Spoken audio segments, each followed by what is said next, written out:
ओम श्री गणेशाय नमः। जय श्रीमन्नारायण, जय आदिशक्ति माता। दोस्तों, आज हमारे साथ एक ऐसी कथा का श्रवण करेंगे जिसमें भगवान भी हार गए एक कंजूस से। एक समय की बात है, एक बहुत ही कंजूस व्यक्ति था। उसका नाम रामचंद्र था। उसके पास धन तो बहुत था, परंतु उसने कभी किसी को दान नहीं किया करता था। उसने प्रण ले रखा था कि जीवन में कभी किसी को दान भी नहीं करना है।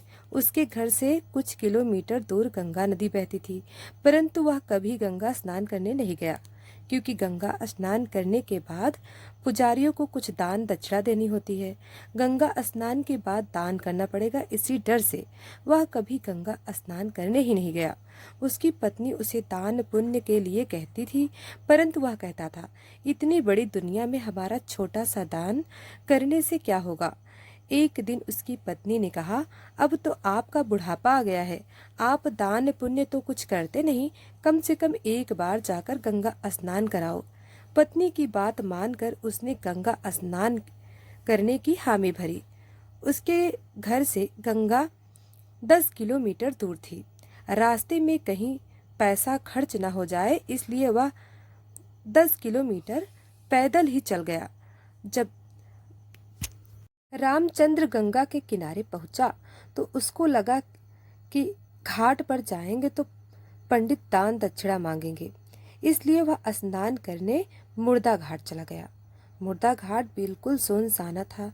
उसने इधर उधर देखा, दूर दूर तक कोई नहीं था। उसने जल्दी से गंगा जी में एक डुबकी लगाई। भगवान जो घट घट में वासी हैं, वह उसे यह सब करता देख रहे थे। भगवान को एक मजाक सूझी। भगवान वहां एक पंडित के रूप में बनकर प्रकट हो गए। जैसे ही रामचंद्र डुबकी लगाकर बाहर निकला, पंडित रूपी भगवान बोले, यजमान की जय हो। पंडित को देखते ही रामचंद्र कांप गया। वह बोला, यह तो हद हो गई, यहाँ पंडा तो मुर्दा घाट पर भी आ गया। पंडित ने बताया कि मैं एक संतोषी ब्राह्मण हूँ और एकांत में यहाँ मुर्दा घाट पर ही पड़ा रहता हूँ। यहाँ पर कभी कभी आपके जैसा कोई यजमान आ जाता है और मेरा साल भर का इंतजाम इकट्ठे ही कर देता है। आज आप आ गए हैं, आपको मेरा 1 वर्ष का इंतजाम करना है।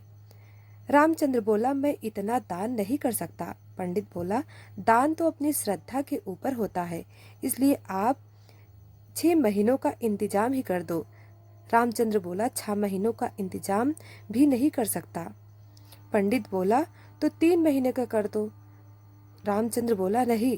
पंडित बोले, 1 महीने का ही कर दो। तब रामचंद्र ने बोला, मैं 1 महीने का तो क्या, मैं 1 दिन का भी इंतजाम नहीं कर सकता। अब पंडित ने कहा, आपको कुछ ना कुछ तो दान करना ही पड़ेगा, नहीं तो हम आपको जल से निकलने नहीं देंगे।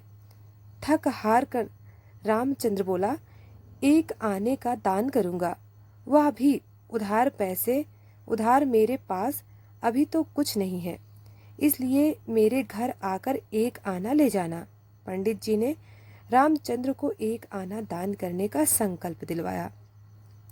रामचंद्र ने सोचा, मेरा घर तो 10 किलोमीटर दूर है, यह पंडित 1 आने के लिए इतनी दूर थोड़ी आएगा, इसलिए वह संकल्प लेकर अपने घर आ गया। घर पहुंचते पहुंचते शाम हो गई थी। वह इतनी दूर चल कर आया था, इसलिए थक गया था। वह सोने ही जा रहा था, तभी उसके दरवाजे पर उस पंडित ने दस्तक दी। पंडित बोले, यजमान की जय हो। रामचंद्र की पत्नी ने दरवाजा खोला। वह पंडित को देखकर लौटी और रामचंद्र से पूछा, क्या किसी पंडित को कुछ देने की कह कर आए हो। रामचंद्र बोला, हाँ, मैंने एक पंडा को 1 आना देने का संकल्प लिया है। पत्नी बोली, वह पंडित जी अपना 1 आना लेने दरवाजे पर खड़े हैं। रामचंद्र ने सोचा, वो पंडित 1 आने के लिए इतनी दूर आ गया। रामचंद्र ने पत्नी से कहा, जाकर उस पंडित से कह दो कि यजमान बीमार है, इसलिए 3-4 दिन बाद आए। पत्नी बोली, 1 आने की ही तो बात है, दे क्यों नहीं देते। रामचंद्र बोला, मैं किसी को कुछ नहीं देने वाला, जाकर उससे कह दो कि यजमान बीमार हैं, इसलिए कुछ दिन बाद आए।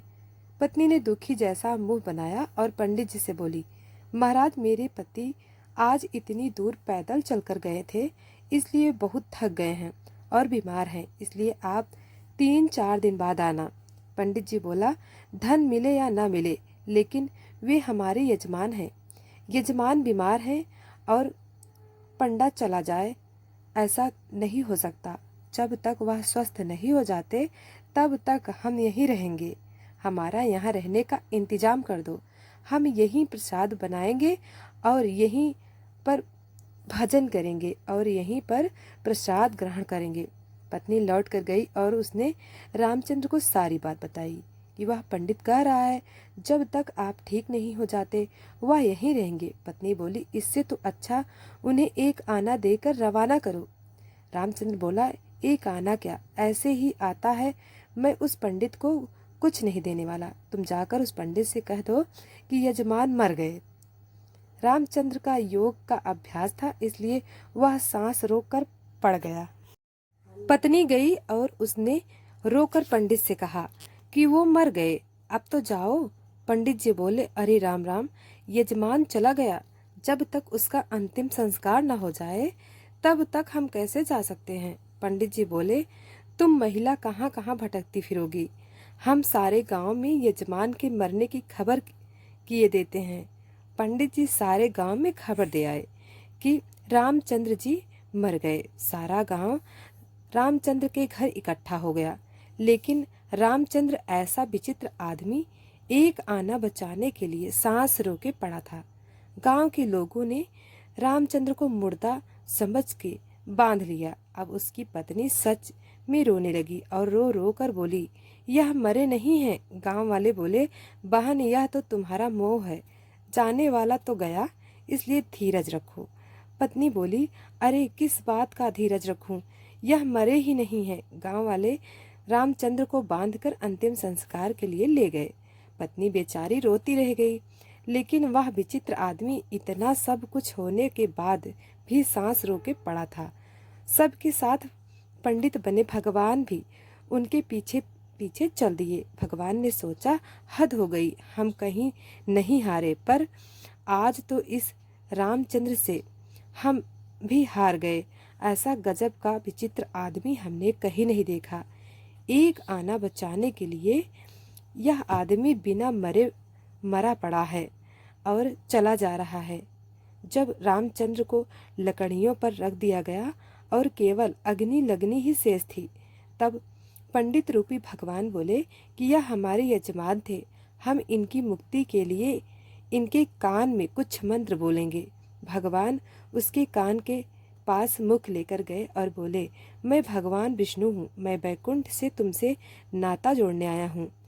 रामचंद्र ने जैसे ही सुना कि भगवान बोल रहे हैं, उसने धीरे धीरे आंखें खोली, लेकिन जैसे ही उसने देखा कि यह तो पंडित है, उसने फिर से आंखें बंद कर ली। भगवान बोले, हम हार गए, हम तुमसे कुछ नहीं लेंगे, तुम ही हमसे कुछ मांग लो। रामचंद्र धीरे से बोला, वह 1 आना छोड़ दो बस। पंडित रूपी भगवान तथास्तु कहकर वहां से चले गए और रामचंद्र आंखें खोलकर उठ बैठा। तो आपको वीडियो कैसी लगी हमें कमेंट करके ज़रूर बताएं। वीडियो को लाइक सब्सक्राइब अभी तक नहीं किया है तो अभी कर लें। धन्यवाद।